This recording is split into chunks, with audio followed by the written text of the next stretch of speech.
ಉಪ್ಪದಿರು ಉಪ್ಪದಿರು ಎಲೆ ಮಾನವ ಉಪ್ಪದಿರು ಉಪ್ಪದಿರು ಎಲೆ ಮಾನವ ಪುಲಿಯಂತೆಯಮ ಒಬ್ಬಿಡುವುದಕ್ಕಾದಿರಲು ಪುಲಿಯಂತೆಯಮ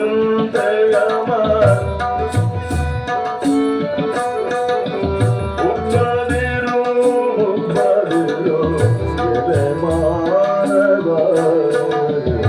ಉಪ್ಪದಿರು ಉಪ್ಪದಿರು ಎಲೆ ಮಾನವ. ಐಶ್ವರ್ಯ ಇದೆ, ಅಧಿಕಾರ ಇದೆ ಅಂತ ಹೇಳಿ ಯಾಕೆ ಒಪ್ಪದೀಯ? ಅಹಂಕಾರ ಕೊಡ್ತೀಯಾ? ಸಾಗರದ ತೆರೆಯಂತೆ ಸಾವು ಹುಟ್ಟಿರಲಾಗಿ ಭೋಗ ಭಾಗ್ಯಗಳೆಂದು ಪಡಲಲೇಕೋ. ಸಾಗರದ ತೆರೆಯಂತೆ ಸಾವು ಹುಟ್ಟಿರಲಾಗಿ ಭೋಗ ಭಾಗ್ಯಗಳೆಂದು ಪಡಲಲೇಕೋ. ನಾಗಹೆಡೆ ನೆರಳಲ್ಲಿ ನಡುಗೋ ಕಪ್ಪೆಯದರಲ್ಲಿ. ನಾಗನ ಹೆಡೆಯ ಅಡಿಯಲ್ಲಿರುವಂತಹ ಕಪ್ಪೆಯಂತೆ ನಿನ್ನ ಬದುಕು ಎನ್ನುವಂತಹದ್ದು ಸಾವು ಯಾವ ಕ್ಷಣದಲ್ಲಿ ಬರ್ತದೆ ಹೇಳಲಿಕ್ಕೆ ಸಾಧ್ಯವಿಲ್ಲ.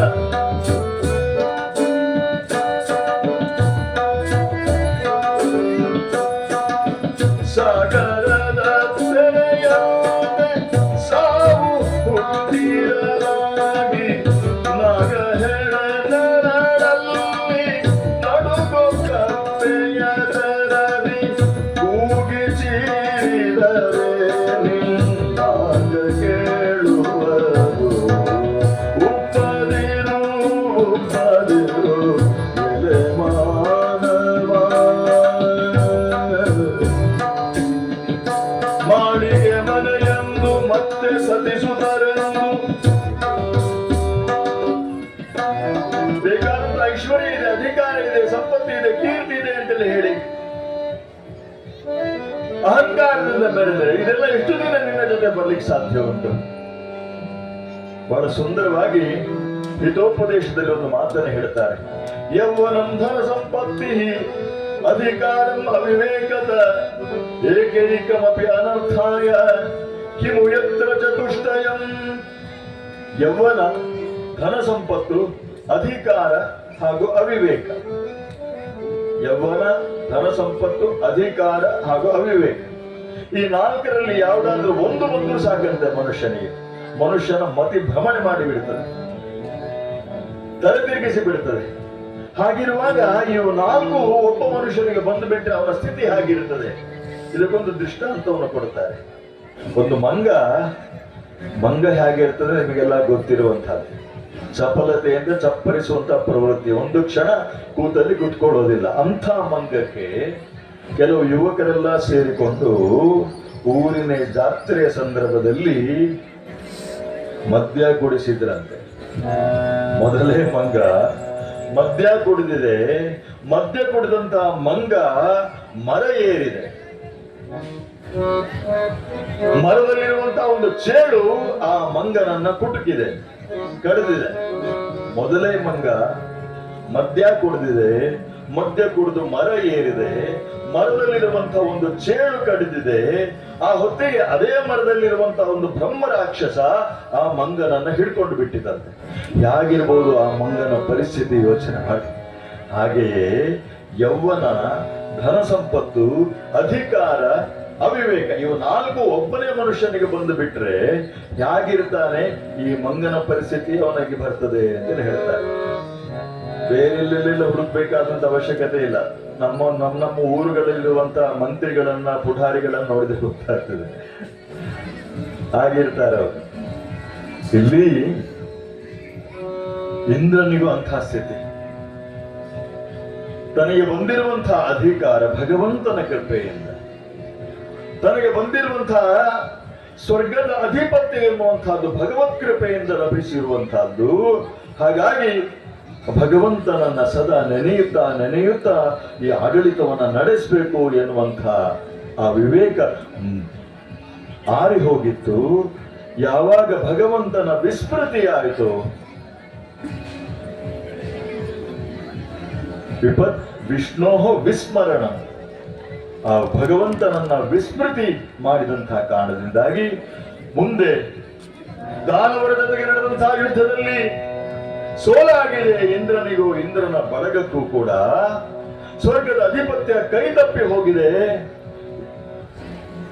ಬಲಿಚಕ್ರವರ್ತಿಯ ನಾಯಕತ್ವದಲ್ಲಿ ಆ ದಾನವರು ಇಂದ್ರಾದಿ ದೇವತೆಗಳನ್ನು ಅಡ್ಡಾಡಿಸಿಕೊಂಡು ಓಡಿಸ್ತಾರೆ.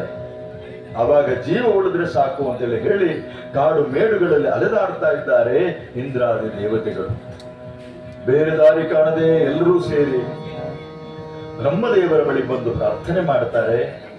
ನೀವೇನಾದ್ರೂ ಮಾಡಬೇಕು ಅಂತೇಳಿ ಹೇಳುವಾಗ ಬ್ರಹ್ಮದೇವರು ಹೇಳ್ತಾರೆ, ನಮಗಿರುವಂತಹ ಒಂದೇ ಒಂದು ಮಾರ್ಗ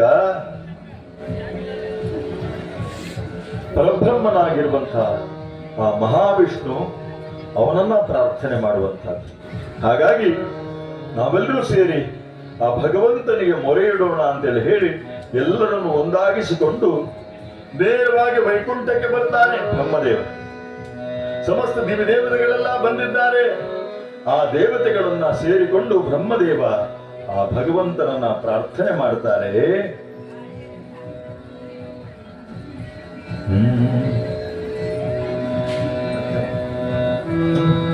ಮಧುಸೂದನ ಅನಂತ ಮಧುಸೂದನ ಪದ್ಮನಾಭ ನಾರಾಯಣ ಪದ್ಮನಾಭ ನಾರಾಯಣ ಅನಂತ ಮಧುಸೂದನ ಅನಂತ ಮಧುಸೂದನ ಪದ್ಮನಾಭ ನಾರಾಯಣ ಪದ್ಮನಾಭ ನಾರಾಯಣ.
ಅಧಶ್ಚ ನಾರಾಯಣ ಮಧ್ಯಂಚ ನಾರಾಯಣ ಅಂತರ್ಬಹಿಶ್ಚ ನಾರಾಯಣ ನಾರಾಯಣ ಯೇ ವೇದಕಂ ಸರ್ವಂ ಯದ್ಭೂತಂ ಯಚ್ಚ ಭವ್ಯಂ ಅತ ನಿತ್ಯೋ ನಿಷ್ಕಳಂಕೋ ನಿರಂಜನೋ ನಿರ್ವಿಕಲ್ಪೋ ನಿರಾಖ್ಯಾತಃ ಶುದ್ಧೋ ದೇವಃ ಏಕೋ ನಾರಾಯಣಃ ನದ್ವಿತೀಯೋಸ್ತಿ ಕಶ್ಚಿತ್ ಅನ್ಯಥಾ ಶರಣಂ ನಾಸ್ತಿ ತ್ವಮೇವ ಶರಣಂ ಮಮ.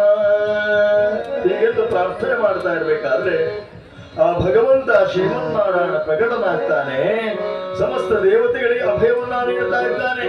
ನೀವೇನು ಭಯ ಪಡಬೇಕಾದಂತ ಅವಶ್ಯಕತೆ ಇಲ್ಲ. ನೀವು ಜಯಶಾಲಿಗಳಾಗ್ಬೇಕು ಅಂತ ಹೇಳಿ ಆದ್ರೆ ಮರಣವನ್ನ ಜಯಿಸುವಂತವರಾಗ್ಬೇಕು. ಜಾತಸ್ಯ ಮರಣಂ ಧ್ರುವಂ, ಹುಟ್ಟಿದವನ ಸಾಯಲೇಬೇಕು. ಸಾಯಬಾರದು ಅಂತ ಹೇಳಿದ್ರೆ ಅದಕ್ಕೆ ಇರುವಂತಹದ್ದು ಒಂದೇ ಉಪಾಯ, ಹುಟ್ಟಲೇಬಾರದು. ಹುಟ್ಟಿದೀರ ಈಗ. ಹಾಗಾದ್ರೆ ಮರಣವನ್ನ ಮೀರ್ಬೇಕಾದ್ರೆ ಅಮೃತವನ್ನ ನೀವು ಪಡೆಯಬೇಕು. ಆ ಅಮೃತವನ್ನ ಪಡೆಯಬೇಕು ಅಂತೇಳಿ ಆದ್ರೆ ಕ್ಷೀರಸಾಗರವನ್ನ ಮಥನ ಮಾಡಬೇಕು. ದಿವ್ಯವಾದಂತ ಔಷಧಿಯುಕ್ತವಾದಂತ ಅನೇಕ ವಿಧವಾದಂತ ಸಸ್ಯ ಸಂಪತ್ತನ್ನ ಈ ಕ್ಷೀರಸಾಗರಕ್ಕೆ ಹಾಕಿ ಮಂದಣ ಪರ್ವತವನ್ನೇ ತಂದು ಅದನ್ನ ಕಡಗೋಲನ್ನಾಗಿ ಮಾಡಿಕೊಂಡು ಸಾಗರವನ್ನ ಮಥನ ಮಾಡಬೇಕು. ಆದರೆ ಕೇವಲ ನಿಮ್ಮಿಂದ ಮಾತ್ರ ಸಾಧ್ಯವಾಗುವಂತದ್ದಲ್ಲ ಇದು. ದಾನವರನ್ನ ಒಂದುಗೂಡಿಸಿಕೊಂಡು ಅವರ ಸಹಾಯವನ್ನ ಪಡೆದುಕೊಂಡು ಈ ಕ್ಷೀರಸಾಗರವನ್ನ ಮಥನ ಮಾಡಬೇಕು ಅಂತೇಳಿ ಹೇಳುವಾಗ ಆಗ್ಲಿ, ಆದರೆ ದಾನವರನ್ನ ಕರೆಯುವುದೆಂತು? ಮಹಾವಿಷ್ಣು ಆ ಸಂದರ್ಭದಲ್ಲಿ ಬಹಳ ಸುಂದರವಾದಂತಹ ಒಂದು ಉಪಮೆಯನ್ನು ಕೊಡ್ತಾನೆ. ಇದು ಭಾಗವತದಲ್ಲಿ ಕೂಡ ಹೇಳ್ತಾರೆ. ಅರಯೋಪಿ ಸಂಧೇಯ ಸತಿ ಕಾರ್ಯಾರ್ಥ ಗೌರವೇ.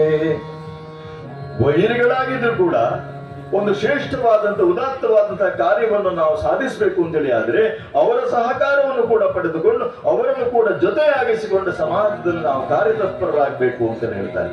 ಎಷ್ಟು ಸುಂದರವಾದಂತಹ ಮಾತು ನೋಡಿ. ವೈರಿಗಳಾಗಿದ್ರು ಕೂಡ ನಮಗೆ ಅಭಿಪ್ರಾಯ ಭೇದ ಇರಬಹುದು. ನಮ್ಮ ಸಿದ್ಧಾಂತವನ್ನು ಅವರೊಪ್ಪಿಕೊಳ್ಳಿಕ್ಕಿಲ್ಲ, ನಮ್ಮ ಯೋಚನೆಗಳನ್ನು ಅವರೊಪ್ಪಿದ್ದಾರೆ ಎನ್ನುವ ಗೊತ್ತಿಲ್ಲ. ಆದರೂ ಕೂಡ ಶ್ರೇಷ್ಠವಾದಂತಹ ಕಾರ್ಯ ಸಮಾಜದಲ್ಲಿ ಆಗ್ಬೇಕು ಅಂತೇಳಿ ಆದ್ರೆ ಆವಾಗ ಅಂಥವರನ್ನು ಕೂಡ ಸೇರಿಸಿಕೊಂಡು ಅವರನ್ನು ಕೂಡ ಮನವೊಲಿಸಿಕೊಂಡು ಆ ಉದಾತ್ತವಾದಂತಹ ಧ್ಯೇಯವನ್ನು ಇರಿಸಿಕೊಂಡು ಶ್ರೇಷ್ಠವಾದಂತಹ ಕಾರ್ಯವನ್ನು ನಾವು ಸಾಧನೆ ಮಾಡಬೇಕು ಅಂತೇಳಿ ಆ ಸಂದರ್ಭದಲ್ಲಿ ಭಗವಂತ ಒಂದು ಉದಾಹರಣೆಯನ್ನು ಕೊಡ್ತಾನೆ. ಅಹಿಮೂಷಕವದ್ದೇವ. ಇದು ಹೇಗೆ ಅಂತೇಳಿ ಹೇಳಿದ್ರೆ, ಅದೊಂದು ಸಾರಿ ಒಬ್ಬ ಹಾವಾಡಿಗ ಬುಟ್ಟಿಯಲ್ಲಿ ಹಾವನ್ನು ಹಿಡ್ಕೊಂಡು ಬಂದಿದ್ದಾನೆ. ಅದು ಹೇಗೋ ಏನೋ ಒಂದು ಇಲಿ ಆ ಬುಟ್ಟಿಯನ್ನ ಸೇರಿಕೊಂಡು ಬಿಟ್ಟು. ನಿಮಗೆ ಗೊತ್ತುಂಟು, ಹಾವಿಗೂ ಇಲಿಗೂ ಅಬದ್ಧ ದ್ವೇಷ. ಮನಸ್ಸು ಮಾಡಿದ್ರೆ ಹಾವು ಆ ಕ್ಷಣದಲ್ಲೇ ಆ ಇಲಿಯನ್ನ ನುಂಗಿ ಹಾಕ್ಬೋದು. ಆದ್ರೆ ಹಾವು ಬುದ್ಧಿವಂತಿಕೆಯನ್ನು ಉಪಯೋಗ ಮಾಡುತ್ತದಂತೆ. ತಮ್ಮ ನನಗೂ ನಿನಗೂ ಬದ್ಧ ವೈರ ಇದ್ರು ಕೂಡ ಇವತ್ತು ನಾವಿಬ್ರು ಕೂಡ ಒಂದೇ ಕಷ್ಟದ ಪರಿಸ್ಥಿತಿಯಲ್ಲಿದ್ದೇವೆ. ನಾವು ಪರಸ್ಪರ ಸಹಾಯ ಮಾಡಬೇಕು. ಈ ಬಂಧನದಿಂದ ಹೇಗಾದ್ರೂ ನಾವು ಪಾರಾಗಬೇಕು. ಅದಕ್ಕೆ ನಿನ್ನ ಸಹಾಯ ಬೇಕು. ನನ್ನ ಸಹಾಯ ಏನ್ ಬೇಕು? ನೀನು ಆದಷ್ಟು ಬೇಗ ಈ ಬುಟ್ಟಿಗೆ ಒಂದು ರಂಧ್ರವನ್ನ ಕೊರೆಯಬೇಕು. ನೀನು ರಂಧ್ರವನ್ನ ಕೊರೆದ್ರೆ ಆವಾಗ ನೀನು ಇದರಿಂದ ಹೊರಕ್ಕೆ ಹೋಗ್ಲಿಕ್ಕೆ ಸಾಧ್ಯ ಉಂಟು. ನೀನು ಯಾವಾಗ ಹೊರಕ್ಕೆ ಹೋಗ್ತೀಯೋ ಆವಾಗ ನಾನು ಕೂಡ ಅದೇ ರಂಧ್ರದ ಮೂಲಕ ಹೊರಕ್ಕೆ ಹೋಗ್ಲಿಕ್ಕೆ ಸಾಧ್ಯ ಉಂಟು. ಈ ಕೆಲಸ ನಿನ್ನ ಸಹಾಯದಿಂದ ಮಾತ್ರ ಸಾಧ್ಯ ಉಂಟು. ನೀನು ಇದನ್ನು ಮಾಡಬೇಕು ಅಂತ. ಮೊದಲು ಇಲ್ಲಿ ಒಪ್ಪಲಿಲ್ಲ ಅಂತ, ಆದ್ರೂ ಹೇಗಾದ್ರೂ ಮಾಡಿ ಹೊರಕ್ಕೆ ಹೋಗ್ಲೇಬೇಕಲ್ಲ ಅಂತ ಹೇಳಿ ಒಪ್ಪಿಕೊಂಡಿತು. ರಂಧ್ರವನ್ನ ಕೊರೆಯಿತು. ರಂಧ್ರವನ್ನ ಕೊರೆತು ಇಲ್ಲಿ ಹೊರಕ್ಕೆ ಹೋಯಿತು. ಹೊರಕ್ಕೆ ಹೋದದ್ದೇ ತಡ ಈ ಹಾವು ಕೂಡ ಹೊರಕ್ಕೆ ಬಂದದ್ದೇ ಆ ಇಲಿಯ ಮೇಲೆ ಎಗರಿ ಅದನ್ನು ನುಂಗಿಬಿಟ್ಟಿದೆ. ಇದಾಗಿ ಅಹಿಮೂಷಕ ನ್ಯಾಯ ಅಂತೇಳಿ ಹೇಳ್ತಾರೆ. ಅಂದ್ರೆ ಕಾರ್ಯ ಸಾಧನೆ ಆಗುವವರೆಗೆ ಮಾತ್ರ ಮತ್ತೊಬ್ಬರ ಜೊತೆಯಲ್ಲಿ ಇರಿಸಿಕೊಳ್ಳುವಂಥದ್ದು. ಆಮೇಲೆ ಅವರ ದಾರಿ ಅವರಿಗೆ, ನಮ್ಮ ದಾರಿ ನಮಗೆ ಅಂತೇಳಿ ಈ ನ್ಯಾಯವನ್ನ ಭಗವಂತನೇ ಬೋಧನೆ ಮಾಡ್ತಾನೆ.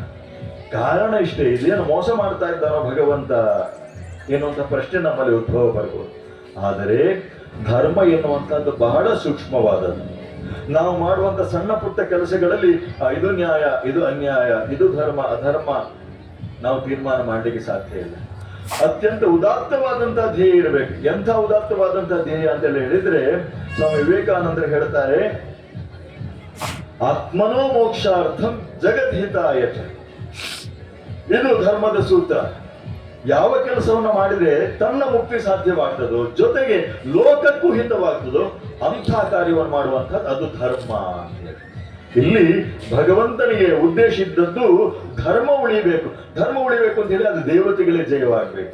ಆ ದೇವತೆಗಳೇ ಜಯ ಆಗ್ಬೇಕು ಅಂತ ಹೇಳಿದ್ರೆ ಅಮೃತ ಅವರಿಗೆ ಸಿಕ್ಕುವ ಹಾಗೆ ಆಗ್ಬೇಕು, ದಾನವರ ಹಿನ್ನಡೆ ಆಗ್ಬೇಕು. ಅದಕ್ಕೋಸ್ಕರ ಈ ನ್ಯಾಯವನ್ನ ಹೇಳ್ತಾನೆ ಭಗವಂತ.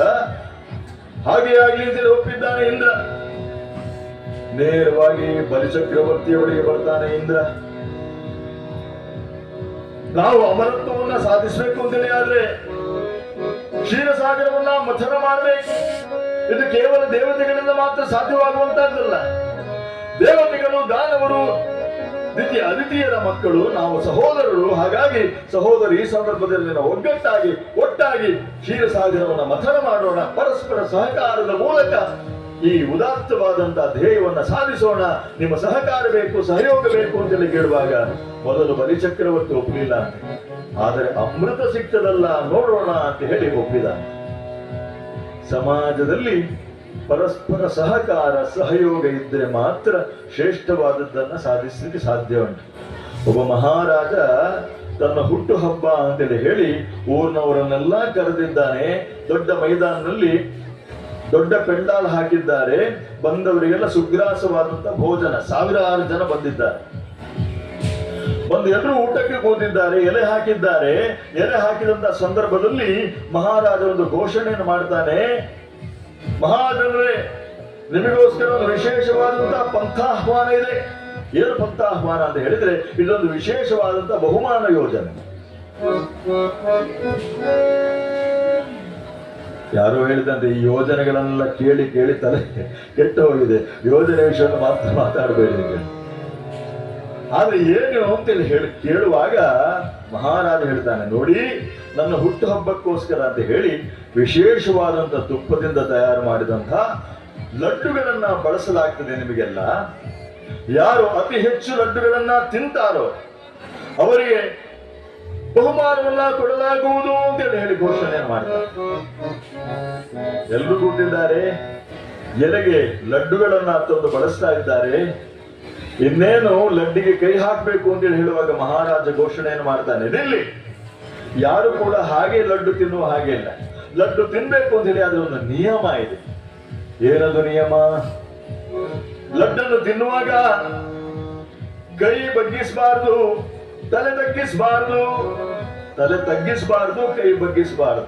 ಹಾಗೆ ಇಂಥ ಸ್ಥಿತಿಯಲ್ಲಿ ಲಡ್ಡನ್ನ ಯಾರು ಅತಿ ಹೆಚ್ಚು ತಿಂತಾರೋ ಅವರಿಗೆ ಬಹುಮಾನ. ಇದೇನಪ್ಪ, ಮೊದಲು ಬಹುಮಾನ ಯೋಜನೆ ಅಂತೇಳಿ ಹೇಳಿದ, ಈಗ ಲಡ್ಡು ತಿನ್ಬೇಕು ಅಂತೇಳಿ ಹೇಳುವಾಗ ಇಂಥ ನಿಯಮಗಳನ್ನೆಲ್ಲ ಹೇಳ್ತಾ ಇದ್ದಾನಲ್ಲ. ಎಲ್ಲರೂ ಸುಮ್ಮನೆ ಮುಖ ನೋಡ್ತಾ ಇದ್ದಾರೆ.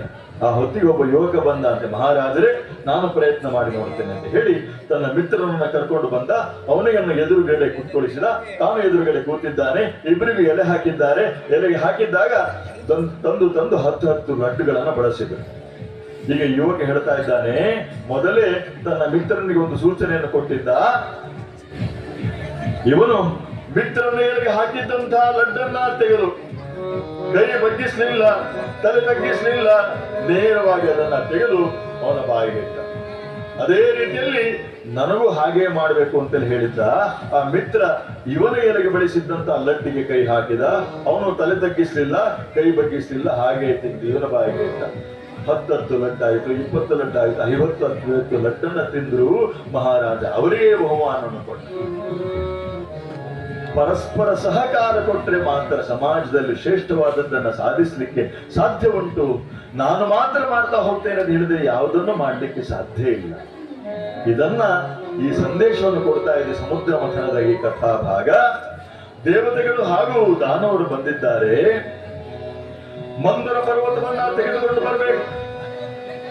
ದಾನವರು ಹಾಗೂ ದೇವತೆಗಳು ಹೊತ್ತುಕೊಂಡು ಬರುವಾಗ ಅರ್ಧದಲ್ಲಿ ಬರಬೇಕಾದ್ರೆ ಅದನ್ನ ಭಾರವನ್ನ ಹೊರಲಾರದೆ ಅದನ್ನ ಕೆಳಕ್ಕೆ ಹಾಕಿಬಿಟ್ಟ. ಯಾರೋ ಒಬ್ಬ ಜಗಜಟ್ಟಿ ಒಂದು ಹಳ್ಳಿಗೆ ಬಂದು ಮಹಾರಾಜನ ಹತ್ರ ಸವಾಲು ಹಾಕ್ತಾನಂತೆ, ನಿಮ್ಮ ಊರಲ್ಲಿ ಯಾರಿದ್ದಾರೆ?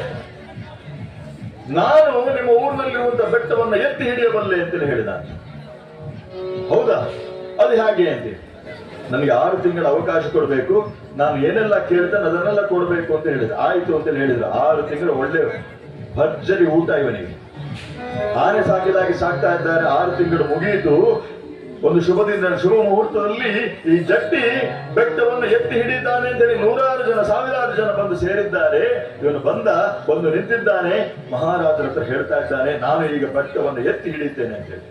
ಹಾಗೆ ಎತ್ತಿರು. ಮಹಾರಾಜರೇ, ನಾನು ಹೇಳಿದ್ದು ಬೆಟ್ಟವನ್ನ ಎತ್ತಿ ಹಿಡಿತೇನೆ ಅಂತ. ಮೊದಲು ಬೆಟ್ಟವನ್ನ ಎತ್ತಿ ನನ್ನ ತಲೆ ಮೇಲೆ ಇಡಿ, ಆಮೇಲೆ ನಾನು ಹೊತ್ತುಕೊಳ್ತೇನೆ ಅಂತ ಹೇಳ್ತಾರೆ. ಇಲ್ಲಿ ಮಂದರ ಪರ್ವತವನ್ನು ಹೊತ್ತುಕೊಂಡು ಬಂದರು, ಆದ್ರೆ ಹೊರಲಾರದ ಅರ್ಧದಲ್ಲಿ ಕೈ ಬಿಟ್ಟಿದ್ದಾರೆ. ಬೇರೆ ದಾರಿ ಕಾಣದೆ ಮತ್ತೆ ಭಗವಂತನಿಗೆ ಮೊರೆ ಇಡ್ತಾ ಇದ್ದಾರೆ. ನೀನೇ ಕಾಯ್ಬೇಕು, ನೀನೇ ರಕ್ಷಣೆ ಮಾಡಬೇಕು ಅಂತ ಹೇಳುವಾಗ ಆ ಭಗವಂತ ಗರುಡನನ್ನ ಏರಿಕೊಂಡು ಬರ್ತಾನೆ. ದೇವ ಬಂದ ನಂಬ ಸ್ವಾಮಿ ಬಂದ, ದೇವ ಬಂದ ನಂಬ ದೇವರ ದೇವ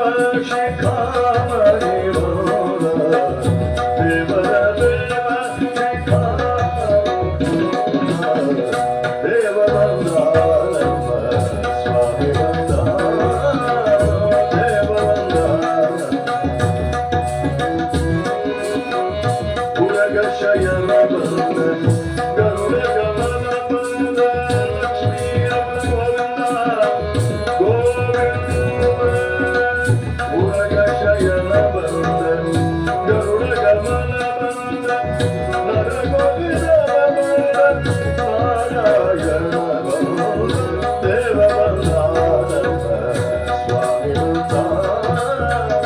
ದೇವ ಬಂದಾನಂದ ಚಕ್ರಧಾರನು ಬಂದ ಚಕ್ರಧಾರನು ಬಂದ ಲಕ್ಷ್ಮೀ ರಮಣ ಗೋವಿಂದ ಗೋವಿಂದ ಚಕ್ರಧಾರನು ಬಂದ ಚಕ್ರಧಾರನು ಬಂದ ಅಸುರ ಗೋವಿಂದ ತ್ರಿವಿಕ್ರಮ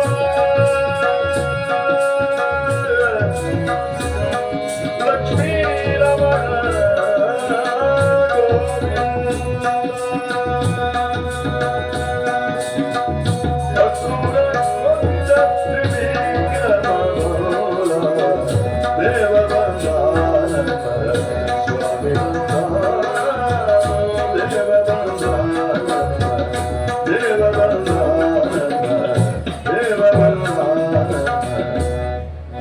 ಲಕ್ಷ್ಮೀ ರಮಣ ಗೋವಿಂದ ಆ ಕೆಳಗೆ ಬಿದ್ದಿದ್ದಂತಹ ಮಂದರ ಪರ್ವತವನ್ನ ತಾನೇ ಮೇಲಕ್ಕೆತ್ತಿ ಅದನ್ನ ಗರುಡನ ಹೆಗಲ ಮೇಲೆ ಇರಿಸಿಕೊಂಡು ಕ್ಷೀರಸಾಗರದ ಬಳಿಗೆ ತಂದಿರಿಸಿದ್ದಾನೆ. ಇದೀಗ ವಾಸುಕಿಯನ್ನ ಪ್ರಾರ್ಥನೆ ಮಾಡಿ ತೆಗೆದುಕೊಂಡು ಬಂದಿದ್ದಾರೆ. ಆ ಮಂದರ ಪರ್ವತದ ಪಕ್ಕ ಸುತ್ತಿ ಅದನ್ನ ಹಿಡಿದು ದೇವತೆಗಳು ಹಾಗೂ ದಾನವರು ಸೇರಿಕೊಂಡು ಆ ಕ್ಷೀರಸಾಗರಕ್ಕೆ ವಿವಿಧ ಔಷಧಿಯುಕ್ತವಾದಂತ ಸಸ್ಯ ರಾಶಿಯನ್ನ ಸುರಿದಿದ್ದಾರೆ. ಆ ಬಳಿಕ ಮಥನದ ಕಾರ್ಯವನ್ನು ಪ್ರಾರಂಭ ಮಾಡಿದ್ದಾರೆ. ವಾಸುಕಿಯ ತಲೆಯ ಭಾಗದಲ್ಲಿ ಬಂದು ದೇವತೆಗಳು ನಿಂತಾಗ ದಾನವರು ಹೇಳ್ತಾರೆ, ನಾವು ಶ್ರೇಷ್ಠ, ನಾವು ಪರಾಕ್ರಮಿಗಳು, ಸ್ವರ್ಗವನ್ನ ನಾವು ಜಯಿಸಿದವರು, ಹಾಗಾಗಿ ತಲೆಯ ಭಾಗ ನಾವು ಹಿಡಿಬೇಕು, ನೀವೇನಿದ್ರು ಬಾಲ ಹಿಡಿಬೇಕು ಅಂತ ಹೇಳಿದ್ದ. ಭಗವಂತ ಮೊದಲೇ ಹೇಳಿದ್ದ, ಅಮೃತ ಬರುವವರಿಗೆ ಅವ್ರು ಏನೆಲ್ಲ ಕೇಳ್ತಾರ ಅದಕ್ಕೆಲ್ಲ ಹಾ ಹೇಳಿಬೇಕು, ಯಾವುದಕ್ಕೂ ತಕರಾರು ಮಾಡ್ಲಿಕ್ಕೆ ಹೋಗ್ಬೇಡಿ, ಅಮೃತ ಬಂದ ಮೇಲೆ ನಾವೇ ನೋಡೋಣ ಅಂತೇಳಿ. ಆಯ್ತು ಅಂತೇಳಿ ಒಪ್ಪಿದ್ದಾರೆ. ದೇವತೆಗಳು ಬಂದು ಬಾಲದ ಬಳಿ ಹಿಡ್ಕೊಂಡು, ದಾನವರು ಬಂದು ತಲೆಯ ಬಲಿಯಲ್ಲಿ ಹಿಡ್ಕೊಂಡಿದ್ದಾರೆ. ಮಥನವನ್ನ ಪ್ರಾರಂಭ ಮಾಡ್ತಾ ಇದ್ದಾರೆ. ಸ್ವಲ್ಪ ಹೊತ್ತು ಮಥನವನ್ನು ಮಾಡ್ತಾ ಇರ್ಬೇಕಾದ್ರೆ ಆ ಮಂದರ ಪರ್ವತ ಕ್ಷೀರಸಾಗರದಲ್ಲಿ ಮುಳುಗಿ ಹೋಯಿತು. ಈಗ ಮತ್ತೆ ದೇವತೆಗಳು ಪ್ರಾರ್ಥನೆ ಮಾಡ್ತಾ ಇದ್ದಾರೆ, ನೀನೇ ರಕ್ಷಣೆ ಮಾಡಬೇಕು ಭಗವಂತ ಅಂತೇಳಿ ಹೇಳುವಾಗ ಭಗವಂತ ಕೂರ್ಮಾವತಾರವನ್ನ ತಳೆದಿದ್ದಾನೆ. 10 ಲಕ್ಷ ಯೋಜನ ವಿಸ್ತಾರವುಳ್ಳಂತ ತನ್ನ ಬೆನ್ನಿನ ಚಿಪ್ಪಿನ ಮೇಲೆ ಆ ಮಂದರ ಪರ್ವತವನ್ನ ಹೊತ್ತುಕೊಂಡಿದ್ದಾನೆ ಭಗವಂತ. ಕೂರ್ಮಾವತಾರವನ್ನ ತಳೆದು ಲಕ್ಷ್ಮೀ ರಮಣ ಗೋವಿಂದ ಗೋವಿಂದ. ಇದೀಗ ತಳಭಾಗದಲ್ಲಿ ಕೂರ್ಮಾವತಾರವನ್ನ ಕೂರ್ಮರೂಪಿಯಾಗಿ ಮಂದರ ಪರ್ವತವನ್ನು ಹೊತ್ತುಕೊಂಡ ಅದಿತ ನಾಮಕನಾಗಿ ಆ ಮಂದರ ಪರ್ವತದ ತುದಿ ಭಾಗವನ್ನು ಹಿಡಿದಿದ್ದಾನೆ ಭಗವಂತ. ಜೊತೆಗೆ ದೇವತೆಗಳಲ್ಲೂ ದಾನವರನ್ನು ಕೂಡ ತಾನೇ ಶಕ್ತಿ ಸ್ವರೂಪಿಯಾಗಿದ್ದುಕೊಂಡು ಅವರನ್ನ ಪ್ರೇರೇಪಿಸುತ್ತಾ ಇದೀಗ ಮಂದರ ಪರ್ವತದ ಮೂಲಕ ಆ ಮಥನ ಕಾರ್ಯ ನಡೆಯುತ್ತಾ ಇದೆ. ಮತ್ತೆ ಪ್ರಾರಂಭ ಮಾಡಬೇಕಾದ್ರೆ ಶುಕ್ಲಾಂಬರಧರಂ ವಿಷ್ಣುಂ ಶಶಿವರ್ಣಂ ಚತುರ್ಭುಜಂ ಪ್ರಸನ್ನವದನಂ ಧ್ಯಾಯೇ ಸರ್ವ ವಿಘ್ನೋಪಶಾಂತಯೇ. ನಾವು ಮೊದಲು ವಿಘ್ನೇಶ್ವರನಾದಂತ ಗಣಪತಿಯನ್ನ ನಾವು ಪ್ರಾರ್ಥನೆ ಮಾಡಲಿಲ್ಲ, ಹಾಗಾಗಿ ಇಷ್ಟೆಲ್ಲ ವಿಘ್ನಗಳು ಬಂತು. ಈಗ ಪ್ರಾರ್ಥನೆ ಮಾಡೋಣ ಅಂತ ಹೇಳಿ ದೇವತೆಗಳು ಹೇಳಿದ್ದಾರೆ. ಅಂತೆಯೇ ವಿಘ್ನ ನಿವಾರಕನಾದಂತಹ ಮಹಾಗಣಪತಿಯನ್ನ ಪ್ರಾರ್ಥನೆ ಮಾಡಿ ಇದೀಗ ಮತ್ತೆ ಮಥನದ ಕಾರ್ಯವನ್ನ ಪ್ರಾರಂಭ ಮಾಡ್ತಾ ಇದ್ದಾರೆ. ಏಕ ಪ್ರಕಾರವಾಗಿ ಮಥನದ ಕಾರ್ಯವನ್ನ ಮುಂದುವರಿಸ್ತಾ ಇರಬೇಕಾದ್ರೆ ಎಳ್ಳು ಕೊನೆಯು ಮುಳ್ಳು ಮೊನೆಯು ಕೊಳ್ಳು ಬಿಲದ ಒಳಗೆ ಹೊರ ಎಲ್ಲ ಕಾವಿನಲ್ಲಿ ಲಕ್ಷ್ಮಿ ನಲ್ಲನಿದ್ದಾನೆ. ಎಳ್ಳು ಕೊನೆಯು ಮುಳ್ಳು ಮೊನೆಯು ಕೊಳ್ಳು ಬಿಲದ ಒಳಗೆ ಹೊರ ಎಲ್ಲ ಕಾವಿನಲ್ಲಿ ಲಕ್ಷ್ಮಿ ನಲ್ಲನಿದ್ದಾನೆ.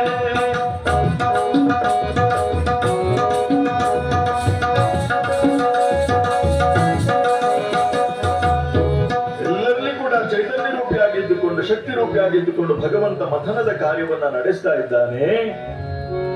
ಆಗ ಇದ್ದಕ್ಕಿದ್ದಂತೆ ಸಿಡಿದದ್ದವು ಜ್ವಾಲಾಮುಖಿಗಳು, ಭುಗಿಲದ್ದವು ತ್ರೈಭುವನಗಳು, ಉಕ್ಕೇದ್ದವು ನವಜಲ ಶರಧಿಗಳು, ದಿಗ್ಗೆಟ್ಟವು ವನಜಲಚರಗಳು. ಇದ್ದಕ್ಕಿದ್ದಂತೆ ಆ ವಾಸುಕಿಯ ಮುಖದಿಂದ ಹಲಾಹಲ ಹೊರಹೊಮ್ಮಿದೆ. ಆ ಹಲಾಹಲ ವಿಷ ಎಲ್ಲೆಡೆ ಪ್ರವಹಿಸ್ತಾ ಇದೆ. ಏಕ ಪ್ರಕಾರವಾಗಿ ದೇವತೆಗಳು ಹಾಗೂ ದಾನವರು ಮೂರ್ಛೆತಪ್ಪಿ ಬೀಳ್ತಾ ಇದ್ದಾರೆ. ಮಥನದ ಕಾರ್ಯವನ್ನ ನಿಲ್ಲಿಸಬೇಕಾಗಿ ಬಂದಿದೆ. ಬೇರೆ ದಾರಿ ಕಾಣದೆ ಭಗವಂತನಿಗೆ ಮೊರೆ ಇಡ್ತಾ ಇದ್ದಾರೆ. ಆವಾಗ ಮಹಾವಿಷ್ಣು ಹೇಳ್ತಾನೆ,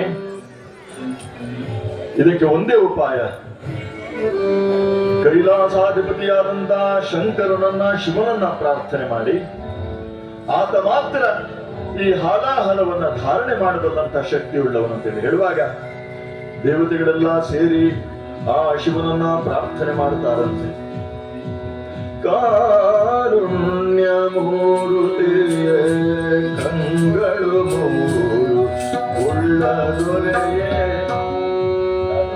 ಕಾರುಣ್ಯ ಮೂರುತಿಯೇ ಕಂಗಳು ಮೂರು ಉಳ್ಳ ದೊರೆಯೇ, ಕಾರುಣ್ಯ ಮೂರುತಿಯೇ ಕಂಗಳು ಮೂರು ಉಳ್ಳ ದೊರೆಯೇ, ಕಾರುಣಿಯೋಳು ನಿನಗೆಡೆಯೇ, ಕಾರುಣಿಯೋಳು ನಿನಗೆಡೆಯೇ, ಗುರುದೇವ ಕೃಪಾನಿಧಿಯೇ, ಕಾರುಣ್ಯ ಮೂರುತಿಯೇ ಕಂಗಳು ಮೂರು ಉಳ್ಳ ದೊರೆಯೇ, ಕಾರುಣ್ಯ ಮೂರುತಿಯೇ.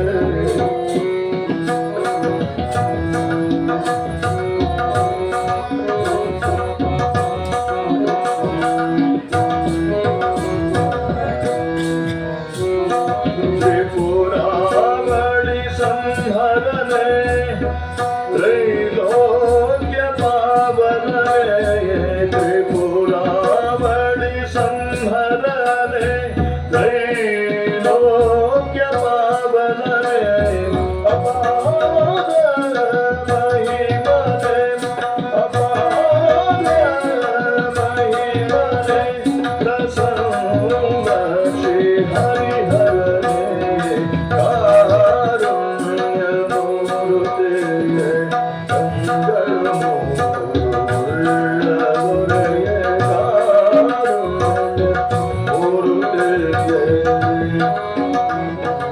ಆ ಪರಶುರಾಮನ ಕುರಿತು ಪ್ರಾರ್ಥನೆಯನ್ನು ಮಾಡ್ತಾ ಇದ್ದಾರೆ. ಶಿವಾಯ ನಮಃ, ಮಹೇಶ್ವರಾಯ ನಮಃ, ಶಂಭವೇ ನಮಃ, ಪಿನಾಕಿನೇ ನಮಃ, ಶಶಿಶೇಖರಾಯ ನಮಃ, ವಾಮದೇವಾಯ ನಮಃ, ಘೋರಾಯ ನಮಃ, ತತ್ಪುರುಷಾಯ ನಮಃ, ನೀಲಲೋಹಿತಾಯ ನಮಃ, ಶಂಕರಾಯ ನಮಃ, ಶೂಲಪಾಣಯೇ ನಮಃ, ಖಟ್ವಾಂಗಿನೇ ನಮಃ, ವಿಷ್ಣುವಲ್ಲಭಾಯ ನಮಃ, ಶಿವವಿಷ್ಟಾಯ ನಮಃ, ಅಂಬಿಕಾನಾಥಾಯ ನಮಃ, ಶ್ರೀಕಂಠಾಯ ನಮಃ.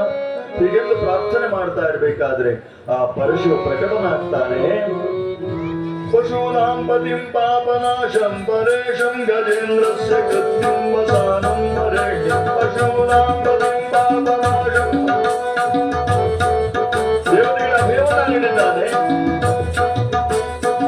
ವ್ಯಾಪಿಸಿರುವಂತ ಆ ಹಾಲಾಹಲವನ್ನು ಆಪೋಷಣೆ ಮಾಡ್ತಾ ಇದ್ದಾನೆ.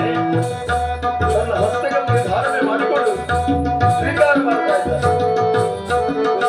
ಪಶೂನಾಂ ಪತಿಂ ಪಾಪನಾಶಂ ಪರೇಶಂ ಗಜೇಂದ್ರಸ್ಯ ಕೃತ್ಯಂ ವಸಾನಂ ಮರೆ, ಜಟಾಜೂಟ ಮಧ್ಯೆ ಸ್ಫುರಸಾಂಗಮಾರಿಂ, ಮಹಾದೇವ ವೇಗಂ ಸ್ಮರಾಮಿ ಸ್ಮರಾಮಿ, ಮಹಾದೇವ ವೇಗಂ ಸ್ಮರಾಮಿ ಸ್ಮರಾಮಿ.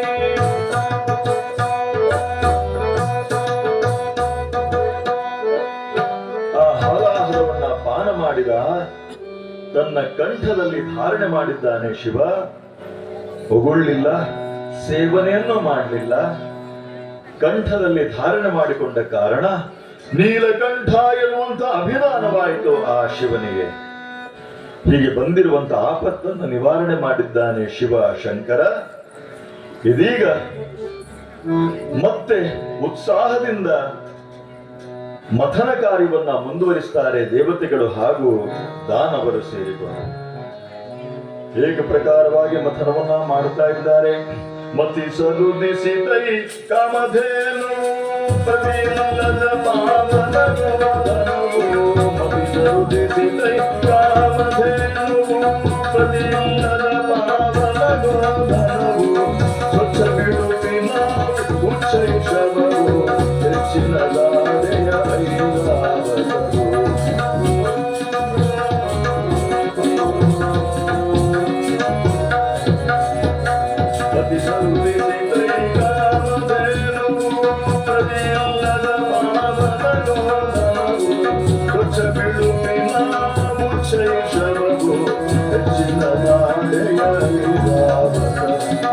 ಕೇಳಿದ್ದನ್ನ ಕೊಡುವಂತಹ ಶ್ರೇಷ್ಠವಾದಂತಹ ಧೇನು ಕಾಮಧೇನು, ಬೇಡಿದ್ದನ್ನ ಕೊಡುವಂತಹದ್ದು.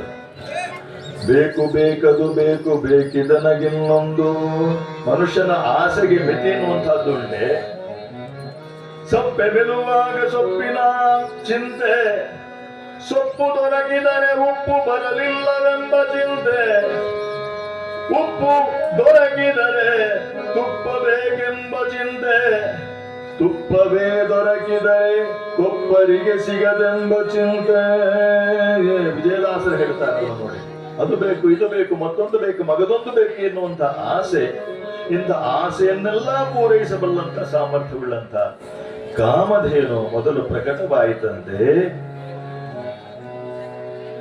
ಋಷಿಗಳೆಲ್ಲ ಯಜ್ಞ ಕಾರ್ಯಕ್ಕೆ ಅದರಿಂದ ಉಪಯೋಗವಾಗ್ತದೆ ಎಂಬುದಾಗಿ ಅದನ್ನ ತಮ್ಮ ಬಳಿ ಇರಿಸಿಕೊಂಡು, ಆ ಬಳಿಕ ಸ್ವಚ್ಛ ಬಿಳುಪಿನ ಉಚ್ಚೈಷವಸ್ಸು ಎನ್ನುವಂತಹ ಶ್ರೇಷ್ಠವಾದಂತಹ ಕುದುರೆ, ಇಡೀ ಮೈಯೆಲ್ಲಾ ಬಿಳಿ ಬಾಲ ಮಾತ್ರ ಕಪ್ಪಗಿದೆ ಅಂಥ ಶ್ರೇಷ್ಠವಾದಂತಹ ಕುದುರೆ, ಅದನ್ನ ಬಲಿಚಕ್ರವರ್ತಿ ತನ್ನ ಬಳಿ ಇರಿಸಿಕೊಂಡ. ಐರಾವತ ಪ್ರಕಟವಾಯಿತು ಆನೆ, ಅದನ್ನ ಇಂದ್ರ ತನ್ನ ಬಳಿ ಇರಿಸಿಕೊಂಡಿದ್ದಾನೆ. ಸುರ ಸುಂದರಿಯರು ಜನಿಸಲ ಪಾರಿಜಾತ ತರುವರವು ಸುಂದರ. ಅನೇಕ ಮಂದಿ ಅಪ್ಸರೆಯರು ಹುಟ್ಟಿಕೊಂಡಿದ್ದಾರೆ. ಪಾರಿಜಾತ ವೃಕ್ಷ, ಕಲ್ಪವೃಕ್ಷ, ಹೀಗೆ ಅನೇಕ ಸದ್ವಸ್ತುಗಳು ಅದರಲ್ಲಿ ಪ್ರಕಟವಾಗ್ತಾ ಇದ್ದ ಹಾಗೆ ದೇವತೆಗಳು ಹಾಗೂ ದಾನವರ ಉತ್ಸಾಹ ಮತ್ತಷ್ಟು ಹೆಚ್ಚಾಗ್ತಾ ಇದೆ. ಇನ್ನಷ್ಟು ಉತ್ಸಾಹದಿಂದ ಅವರು ಮಥನ ಕಾರ್ಯವನ್ನ ಮುಂದುವರಿಸ್ತಾ ಇರಬೇಕಾದ್ರೆ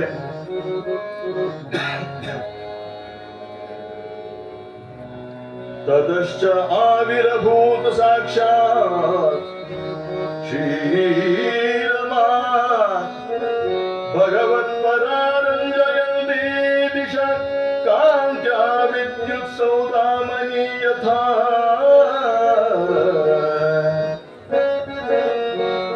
ಒಂದೊಂದೇ ಸ್ವಸ್ತುಗಳು ಪ್ರಕಟವಾಗ್ತಾ ಇವೆ. ಆ ಹೊತ್ತಿಗೆ ಎಲ್ಲರೂ ನೋಡ್ತಾ ಇದ್ದ ಹಾಗೆ ಸಾಕ್ಷಾತ್ ಶ್ರೀರಮ ದಿವ್ಯ ತೇಜಸ್ಸಿನಿಂದ ಕೂಡಿರುವಂತಹ ದುಕೂಲ ರತ್ನಾಭರಣಗಳನ್ನ ಧರಿಸಿರುವಂತಹ ಜಗಜ್ಜನನಿಯಾದಂತಹ ಲಕ್ಷ್ಮೀದೇವಿ ಪ್ರಕಟಳಾಗಿದ್ದಾಳೆ. ಕಣ್ಣು ಬಾಯಿ ಬಿಟ್ಟು ದೇವತೆಗಳು ಹಾಗೂ ದಾನವರು ನೋಡ್ತಾ ಇದ್ದಾರಂತೆ. ಯಾರೀಕೆ? ಅನೇಕ ಮಂದಿ ಅಪ್ಸರೆ ಆಗಷ್ಟೇ ಪ್ರಕಟವಾಗಿದ್ದರು, ಆದ್ರೆ ಅವರೆಲ್ಲರನ್ನು ಮೀರಿಸುವಂತಹ ಸೌಂದರ್ಯವತಿ, ಅವರೆಲ್ಲರಿಗಿಂತಲೂ ವಿಶೇಷವಾದಂತಹ ಕಳೆಯುಳ್ಳಂತಹ ತೇಜಸ್ಸುಳ್ಳಂತಹ ವರ್ಚಸ್ಸುಳ್ಳಂತಹ ಸ್ತ್ರೀ ಈಕೆ ಯಾರು ಅಂತ ಹೇಳಿ ನೋಡ್ತಾ ಇರಬೇಕಾದ್ರೆ ಇಂದ್ರದೇವ ಶ್ರೇಷ್ಠವಾದಂತಹ ರತ್ನ ಖಚಿತವಾದಂತಹ ಸಿಂಹಾಸನವನ್ನ ತಂದು ಇರಿಸಿದ್ದಾನೆ. ಆ ಲಕ್ಷ್ಮೀದೇವಿ ಬಂದು ಆ ಸಿಂಹಾಸನದ ಮೇಲೆ ಕುಳಿತಿದ್ದಾಳೆ. ರತ್ನ ಮುಕುಟ ಮಸ್ತಕ ಪರರಾಜ, ರತ್ನ ಮುಕುಟ ಮಸ್ತಕ ಪರರಾಜ, ಬನಮಾಲ ಗರೋದೇಶ ಸುಹಾರಿ, ಬನಮಾಲ ಗರೋದೇಶ ಸುಹಾರಿ. ಕಾಮವೇ ಕುಂಡಲ ಕರ ಕಂಕಣ, ಕಾಮವೇ ಕುಂಡಲ ಕರ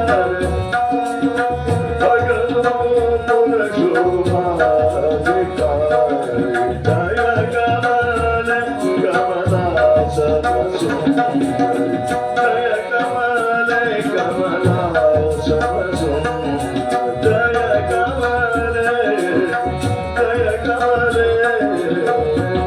ಕಮಲೆ ಕಮಲ ಜಗಜ್ಜನನಿ ಮಹಾಮಾಯೆ ಕೀ ಜೈ. ಆ ಹೊತ್ತಿಗೆ ದಿವ್ಯವಾದಂತ ತೀರ್ಥವನ್ನ ಕುಂಭಗಳಲ್ಲಿ ತುಂಬಿಕೊಂಡು ಬಂದು ಅಲ್ಲಿ ನೆರೆದಿದ್ದಂತಹ ಋಷಿ ಪುಂಗವರೆಲ್ಲ ವಿಶೇಷವಾದಂತಹ ಅಭಿಷೇಚನವನ್ನು ಮಾಡ್ತಾ ಇದ್ದಾರೆ. ಓಂ ಹಿರಣ್ಯವರ್ಣಾಂ ಹರಿಣಿಂ ಸ್ವರ್ಣರಜತ ಸೃಜಾಂ ಚಂದ್ರಾಂ ಹಿರಣ್ಮಯೀಂ ಲಕ್ಷ್ಮೀಂ ಜಾತವೇದೋ ಮಮಾವಹ ತಾಂ ಮಾವಹ ಜಾತವೇದೋ ಲಕ್ಷ್ಮೀಮನಪಗಾಮಿನೀಂ ಯಸ್ಯಾಂ ಹಿರಣ್ಯಂ ವಿಂದೇಯಂ ಗಾಮಶ್ವಂ ಪುರುಷಾನಹಂ ಅಶ್ವಪೂರ್ವಾಂ ರಥಮಧ್ಯಾಂ ಹಸ್ತಿನಾಥ ಪ್ರಬೋಧಿನಿಂ ಶ್ರಿಯಂ ದೇವೀಮುಪಹ್ವಯೇ ಶ್ರೀರ್ಮಾ ದೇವಿ ಜುಷತಾಂ ಕಾಂಸೋಸ್ಮಿತಾಂ ಹಿರಣ್ಯ ಪ್ರಾಕಾರಮಾರ್ದ್ರಾಂ ಜ್ವಲಂತೀಂ ತೃಪ್ತಾಂ ತರ್ಪಯಂತೀಂ ಪದ್ಮೇ ಸ್ಥಿತಾಂ ಪದ್ಮವರ್ಣಾಂ ತ್ವಾಮಿಹೋಪಹ್ವಯೇ ಶ್ರಿಯಾಂ ಚಂದ್ರಾಂ ಪ್ರಭಾಸಾಂ ಯಶಸಾ ಜ್ವಲಂತೀಂ ಶ್ರಿಯಂ ಲೋಕೆ ದೇವಜುಷ್ಟಾಮುದಾನಾಂ ತಾಂ ಪದ್ಮಿನೀಮೀಂ ಶರಣಮಹಂ ಪ್ರಪದ್ಯೆ ಅಲಕ್ಷ್ಮೀರ್ಮೇ ನಶ್ಯತಾಂ ತ್ವಾಂ ಮೃಣೇ. ನಮ್ಮನ್ನು ಆವರಿಸಿರುವಂತಹ ಅಲಕ್ಷ್ಮಿ ದೌರ್ಭಾಗ್ಯವೆನ್ನುವಂತಹದ್ದು ದೂರವಾಗಲಿ ಅಮ್ಮ ಅಂತೇಳಿ ಹೇಳಿ ಇಂದ್ರದೇವ ಪ್ರಾರ್ಥನೆಯನ್ನು ಮಾಡ್ತಾ ಇದ್ದಾನಂತೆ. ಆ ಹೊತ್ತಿಗೆ ಜಗಜ್ಜನನಿ ಪ್ರಕಟಳಾಗಿದ್ದಾಳೆ. ಎದ್ದು ನಿಂತಿದ್ದಾಳೆ. ಹೆಜ್ಜೆಯ ಮೇಲೆ ಹೆಜ್ಜೆಯ ನಿಕ್ಕುತ್ತ ಹೆಜ್ಜೆಯ ಕಾಲ್ಗಳ ಧ್ವನಿಯನ್ನು ಬೀರುತ್ತ ಹೆಜ್ಜೆಯ ಮೇಲೆ ಹೆಜ್ಜೆಯ ನಿಕ್ಕುತ್ತ ಜನಸಾಧು ಪೂಜೆಯ ವೇಳೆಗೆ ಮಜ್ಜಿಗೆಯೊಳಗಿನ ಬೆಳ್ಳೆಯಂತೆ ಭಾಗ್ಯದ ಲಕ್ಷ್ಮೀ ಮಾರಮ್ಮ ನಮ್ಮಮ್ಮ ನೀ ಸೌಭಾಗ್ಯದ ಲಕ್ಷ್ಮೀ ಮಾರಮ್ಮ. ಕರೆಯುತ್ತ ಮಾಡೆ ಮನ ಕಾಮನೆಯ ಸಿದ್ಧಿಯ ತೋರಿ ದಿನಕರ ಕೋಟಿ ವೇದದಿ ಹೊಳೆಯುವ ಜನಕರಾಯನ ಕುಮಾರಿದೆ ಭಾಗ್ಯದ ಲಕ್ಷ್ಮೀ ಮಾರಮ್ಮ ನಮ್ಮಮ್ಮ ಅತ್ತಿದ್ದಗಲದೆ ಭಕ್ತರ ಮನೆಯಲ್ಲಿ ನಿತ್ಯ ಮಹೋತ್ಸವ ನಿತ್ಯ ಸುಮಂಗಲ ಸತ್ಯಗೆ ತೋರುವ ಸಾಧು ಸಜ್ಜನರ ಚಿತ್ತದಿ ಹೊಳೆಯುವ ಪುತ್ಥಳಿ ಭಾಗ್ಯದ ಲಕ್ಷ್ಮೀ ಮಾರಮ್ಮ ನಮ್ಮಮ್ಮ ನೀ ಸೌಭಾಗ್ಯದ ಲಕ್ಷ್ಮೀ ಮಾರಮ್ಮ.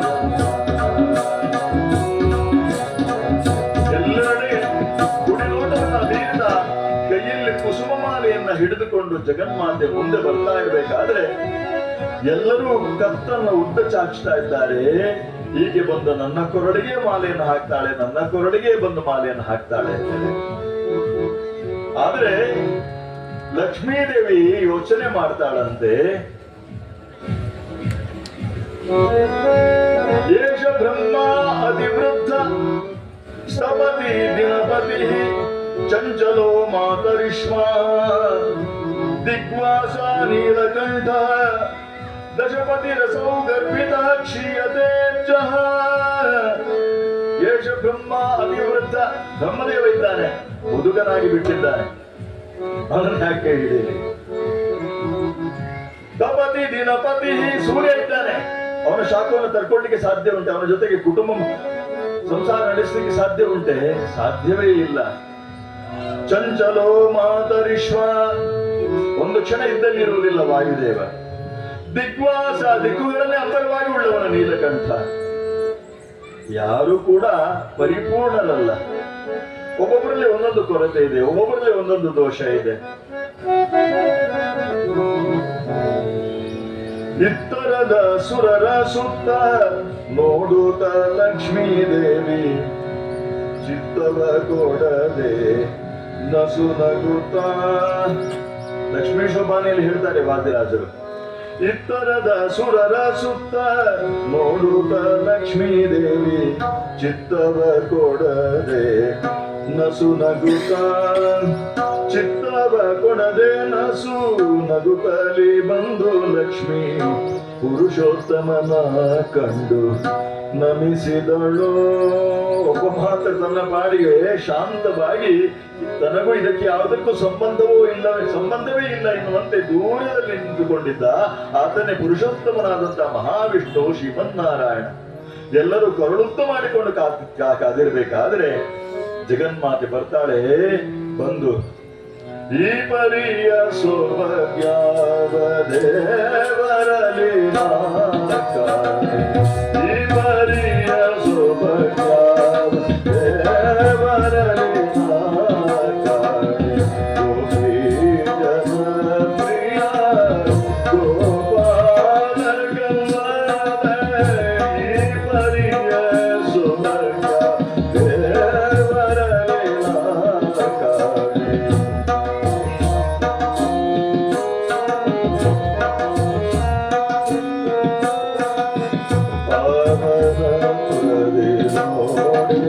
ಅಮರ ಗಂಗಾ ಜನಕ ದೇವತ್ವದಲ್ಲಿ ನೋಡೆ ದಿವಿಜರೊಡೆಯ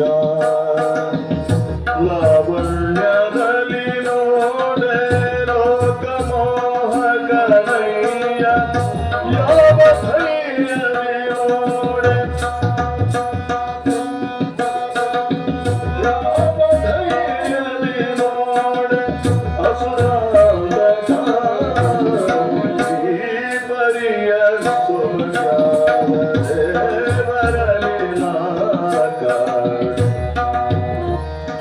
ಇವನೊಬ್ಬನೇ ತನಗೆ ಅನುರೂಪನಾದಂಥ ಅನುಗುಣಿಯಾದಂಥ ಪುರುಷೋತ್ತಮ ವರ ಅಂತೇಳಿ ಭಾವಿಸಿಕೊಂಡು ಭಗವಂತನೆಡೆಗೆ ಬಂದು ಆ ಕುಸುಮ ಮಾಲೆಯನ್ನ ನೇರವಾಗಿ ಮಹಾವಿಷ್ಣುವಿನ ಕೊರಳಿಗೆ ಹಾಕಿದ್ದಾಳೆ ಜಗಜ್ಜನೆ. ಲಕ್ಷ್ಮೀ ರಮಣ ಗೋವಿಂದ ಗೋವಿಂದ. ಅಲ್ಲಿ ನೆರೆದಿದ್ದಂತಹ ದಿವ್ಯ ದೇವತೆಗಳೆಲ್ಲ ರೋಮಾಂಚಿತರಾಗ್ತಾ ಇದ್ದಾರೆ. ಜಗನ್ಮಾತೆ ಯಾರ ಉರಸ್ಥಳದಲ್ಲಿ ಶಾಶ್ವತವಾಗಿ ನೆಲೆಸಿದ್ಲು, ಇದೀಗ ಕೆಲವು ಸಂದರ್ಭದಲ್ಲಿ ಮಾತ್ರ ಅಪ್ರಕಟಿತರಾಗಿ ಉಳಿದಿದ್ಲು. ಅಂಥ ಜಗನ್ಮಾತೆ ಈಗ ಕ್ಷೀರಾಬ್ಧಿಯ ನಡುವಿನಲ್ಲಿ ಪ್ರಕಟಳಾಗಿ ಮತ್ತೆ ಬಂದು ಭಗವಂತನನ್ನ ಸೇರಿದ್ದಾಳೆ. ಈ ಅನುಪಮವಾದಂತಹ ದೃಶ್ಯವನ್ನ ಕಂಡು ಅಲ್ಲಿ ನೆರೆದಿದ್ದವರೆಲ್ಲ ಜಯಘೋಷವನ್ನು ಮಾಡ್ತಾ ಇದ್ದಾರೆ. ಜಯ ಜಯಕಾರಕರ ಆಯಿಚ ಜಯ ಜಯಕಾರಕರ ಆಯಿಚ ಜಯ ಜಯಕಾರಕರ ಜಯ ಜಯಕಾರಕರ ಆಯಿಚ ಜಯ ಜಯಕಾರಕರ ಆಯಿಚ ಜಯ ಜಯಕಾರಕರ ಜಗತ ಜನನಿ ಶ್ರೀರಮಾದೇವಿ ಜಯ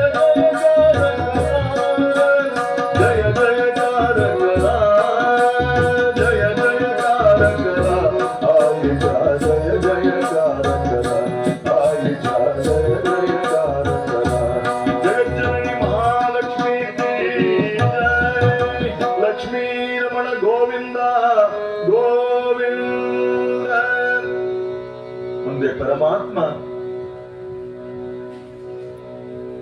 ತಾನೇ ಮೋಹಿನಿ ಅವತಾರವನ್ನ ತಳೆದು ರೂಪವನ್ನ ತೆತ್ತು ಆ ದಿವ್ಯವಾದಂತಹ ಅಮೃತವು ಕೇವಲ ದೇವತೆಗಳ ಪಾಲಾಗುವಂತೆ ತನ್ನ ಲೀಲಾ ನಾಟಕವನ್ನ ತೋರ್ತಾನೆ. ಆ ಅಮೃತವು ದೇವತೆಗಳ ಪಾಲಿಗೆ ಲಭಿಸಿ ಅಮರತ್ವ ಅವರ ಪಾಲಿಗೆ ಸಿದ್ಧಿಸ್ತದೆ. ಆ ಮೂಲಕವಾಗಿ ಧರ್ಮವು ಸ್ಥಿರವಾಗಿ ನೆಲೆಯೂರುವಂತೆ ಭಗವಂತ ಮಾಡುತ್ತಾನೆ ಎಂಬಲ್ಲಿಗೆ ಈ ಕಥೆಗೆ ಮಂಗಳವನ್ನು ಹಾಡಲಿಕ್ಕೆ ಅನುಮತಿಯನ್ನು ಕೋರ್ತಾ ಇದ್ದೇನೆ. ಶ್ರೀನಿಕೇತನ ಪಾಲಯ ಜ್ಞಾನಗಮ್ಯ ಕರುಣಾನಿಧಿ ನಿನ್ನಡಿ ಗಾನಮಿಸುವೆ ಪೊರೆ ದೀನ ದಯಾಳು. ಶ್ರೀನಿಕೇತನ ಯಾರಲ್ಲಿ ಆ ಶ್ರೀ ಸಂಪತ್ತು ಜಗನ್ಮಾತೆ ನೆಲೆ ನಿಂತಿದ್ದಾಳು ಅಂಥ ಶ್ರೀಮನ್ನಾರಾಯಣ ಜ್ಞಾನಗಮ್ಯ ಕರುಣಾನಿಧಿ. ಲಕ್ಷ್ಮಿ ಅಂತ ಹೇಳಿದ್ರೆ ಜ್ಞಾನವೂ ಹೌದು, ಜ್ಞಾನದ ಮೂಲಕ ಸಂಪತ್ತು, ಜ್ಞಾನದ ಮೂಲಕ ಸುಖ, ಜ್ಞಾನದ ಮೂಲಕ ಆನಂದ. ಈ ಒಂದು ಸಂದೇಶವನ್ನ ಸಮುದ್ರ ಮಥನದ ಕಥೆ ನಮಗೆ ನೀಡುತ್ತದೆ. ಯಾವುದೇ ಕಥೆಯಿಂದ ನಾವು ತಿಳ್ಕೊಳ್ಳುವಂತಹದ್ದು ಬಹಳ ಮುಖ್ಯ, ತತ್ವವನ್ನು ತಿಳ್ಕೊಳ್ಳುವಂತಹದ್ದು ಬಹಳ ಮುಖ್ಯ. ಸಮಾಜದಲ್ಲಿ ನಾವೆಲ್ಲರೂ ಒಂದಾಗಿ ಪ್ರಯತ್ನ ಮಾಡಬೇಕು. ಉದಾತ್ತವಾದಂತಹ ಧ್ಯೇಯವನ್ನು ಇರಿಸಿಕೊಂಡು ಧರ್ಮ ಮಾರ್ಗದಲ್ಲಿ ನಡೆದದ್ದಲ್ಲಿ ಮಾತ್ರ ಸಮಾಜಕ್ಕೂ ಶ್ರೇಯಸ್ಸುಂಟಾಗ್ತದೆ, ವೈಯಕ್ತಿಕವಾಗಿಯೂ ಕೂಡ ನಾವು ಶ್ರೇಯಸ್ಸನ್ನು ಪ್ರಾಪ್ತ ಮಾಡಿಕೊಳ್ಳಲಿಕ್ಕೆ ಸಾಧ್ಯವಾಗ್ತದೆ ಎನ್ನುವಂಥ ಸಂದೇಶ ಸಮುದ್ರ ಮಥನದ ಈ ದಿವ್ಯವಾದಂಥ ಕಥೆಯಲ್ಲಿ ಅಡಕವಾಗಿದೆ ಅಂತೇಳಿ ಹೇಳುತ್ತಾ, ಶ್ರೀ ಕ್ಷೇತ್ರದ ಜಾತ್ರಾ ಮಹೋತ್ಸವದ ಸಂದರ್ಭದಲ್ಲಿ ಜಗನ್ಮಾತೆಯ ದಿವ್ಯ ಸಾನ್ನಿಧ್ಯದಲ್ಲಿ ಹರಿಕಥಾ ಸೇವೆಯನ್ನು ನಡೆಸಲಿಕ್ಕೆ ಅವಕಾಶ ಮಾಡಿಕೊಟ್ಟಂಥ ಶ್ರೀ ಕ್ಷೇತ್ರದ ಈ ದೇವಸ್ಥಾನದ ಆಡಳಿತ ಮಂಡಳಿಯ ಅಧ್ಯಕ್ಷರಿಗೆ, ಆಡಳಿತ ಮುಕ್ತೇಶ್ವರಿಗೆ, ಹಾಗೆ ಎಲ್ಲ ಪದಾಧಿಕಾರಿಗಳಿಗೆ ಹೃತ್ಪೂರ್ವಕವಾದಂಥ ಪ್ರಣಾಮಪೂರ್ವಕವಾದಂಥ ಕೃತಜ್ಞತೆಗಳನ್ನು ಸಲ್ಲಿಸ್ತಾ ಇದ್ದೇನೆ. ನಿಜ, ರಾತ್ರಿ ಆದ್ಮೇಲೆ ಅದು ಕೂಡ ಊಟ ಆದ್ಮೇಲೆ ಹರಿಕಥೆ ಕೇಳೋದು ಎಷ್ಟು ಕಷ್ಟ ನಮಗೂ ಅರ್ಥವಾಗ್ತದೆ. ಆದ್ರೂ ಕೂಡ ಇಷ್ಟು ಹೊತ್ತು ಹರಿಕಥೆಯ ಮೇಲಿನ ಗೌರವದಿಂದ ಭಕ್ತಿಯಿಂದ ತಾವು ಇಷ್ಟು ಜನವಾದ್ರೂ ಕೂತು ಕಥೆಯನ್ನ ಕೇಳಿದ್ದೀರಿ. ತಮ್ಮೆಲ್ಲರ ಇಷ್ಟಾರ್ಥವನ್ನ ಜಗನ್ಮಾತೆ ಈಡೇರಿಸಲಿ. ಆಯುಸ್ಸು, ಆರೋಗ್ಯ, ಸಕಲ ಸಂಪತ್ತುಗಳನ್ನ ನೀಡಿ ಜಗನ್ಮಾತೆ ನಮ್ಮೆಲ್ಲರನ್ನು ಕೂಡ ಧರ್ಮದ ಮಾರ್ಗದಲ್ಲಿ ಮುನ್ನಡೆಸಲಿ ಅಂತೇಳಿ ಪ್ರಾರ್ಥನೆಯನ್ನು ಮಾಡುತ್ತಾ, ಇವತ್ತು ಈ ಹರಿಕಥೆಗೆ ಶ್ರೇಷ್ಠವಾದಂಥ ಹಿಮ್ಮೇಳದ ಸಹಕಾರವನ್ನ ನೀಡಿದವರು, ಈ ಕಥೆಯನ್ನ ಆಯೋಜಿಸಲಿಕ್ಕೆ ಮುಖ್ಯ ಪಾತ್ರವನ್ನು ನಿರ್ವಹಣೆ ಮಾಡಿದಂಥ ಮಿತ್ರರಾದಂಥ ಗಣಪತಿಯವರು, ಅವರಿಗೆ ಕೃತಜ್ಞತೆಗಳನ್ನು ಸಲ್ಲಿಸ್ತಾ ಇದ್ದೇನೆ. ಹಾಗೆಯೇ ನನ್ನ ಮಿತ್ರರಾದಂಥ ಅತ್ತರೆ ಗಂಗಾಧರ್, ಹಿಂದೂಸ್ತಾನಿ ಶಾಸ್ತ್ರೀಯ ಸಂಗೀತದಲ್ಲಿ MAಯಲ್ಲಿ ಟಾಪರ್ ಆಗಿ ಪುಣೆಯ ಚಿನ್ಮಯ ವಿದ್ಯಾಲಯದಲ್ಲಿ ಮೂಡಿ ಬಂದಂತಹ ಸಾಧನೆ ಮಾಡಿದವರು, ಇವತ್ತು ಹಾರ್ಮೋನಿಯಂನಲ್ಲಿ ಸಹಕಾರವನ್ನು ನೀಡಿದ್ದಾರೆ.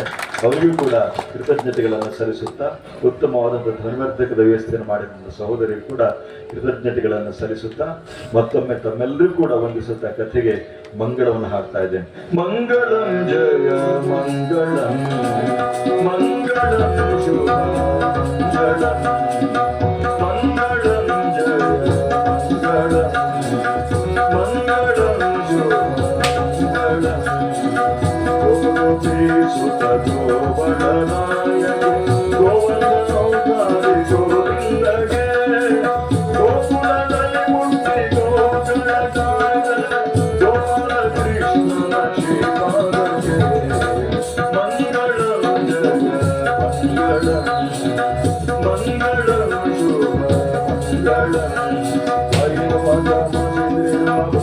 ಮಂಗಳಂ ಶುಭ ಮಂಗಳಂ. ಕಾಲೇ ವರ್ಷದವರ್ಧನ್ಯಃ ಪೃಥಿವೀ ಸಸ್ಯಶಾಲಿನಿ, ದೇಶೋಯಂ ಶೋಭರಹಿತೋ ಸಜ್ಜನಾ ಸಂತು ನಿರ್ಭಯಾ. ಓಂ ಸತೋ ಮಾ ಸದ್ಗಮಯ, ತಮಸೋ ಮಾ ಜ್ಯೋತಿರ್ಗಮಯ, ಮೃತ್ಯೋರ್ಮಾ ಮೃತಂಗಮಯ. ಓಂ ಶಾಂತಿ ಶಾಂತಿ ಶಾಂತಿ.